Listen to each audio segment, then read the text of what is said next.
Eccoci mister, un punto che fa non solo morale, fa classifica e fa anche un po' di sicurezza e autostima se magari qualcuno pensava che ce ne fosse bisogno.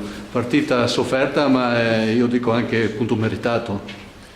Sì, come diceva il collega prima, oggi è stata una partita complicata per il valore dell'avversario, ma una squadra veramente competitiva. Il primo tempo è stato equilibrato, abbiamo difeso bene, i ragazzi hanno fatto quello che gli avevo chiesto, rimanere corti, compatti, raddoppiare bene sui nostri avversari più pericolosi.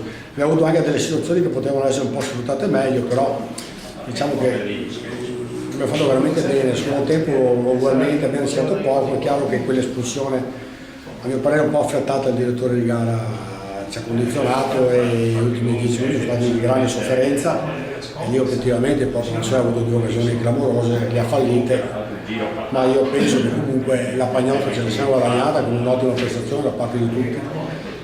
Ho visto andare annunci veramente di categoria superiore in quel ruolo che non ricopre spesso, ma veramente con grande sacrificio si è applicato e mi ha dato veramente una prestazione notevole. Perché il primo tempo ci è sembrato equilibrato, non ci dimentichiamo che avevamo di fronte una squadra che sta lottando per il passaggio di categoria, perciò penso che è da essere soddisfatti sotto tutti i punti di vista, anche da quello fisico. Purtroppo ci penalizza ultimamente sempre le espulsioni. Come siamo messi da questo punto di vista adesso come formazione?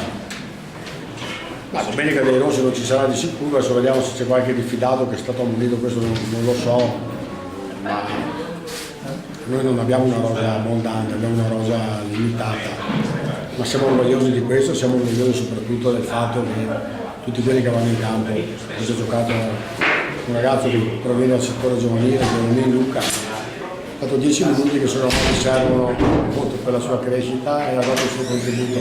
Queste sono le cose che noi dobbiamo guardare, di cui dobbiamo essere orgogliosi. Per le partite di domenica prossima ci penseremo in settimana. Grazie mister.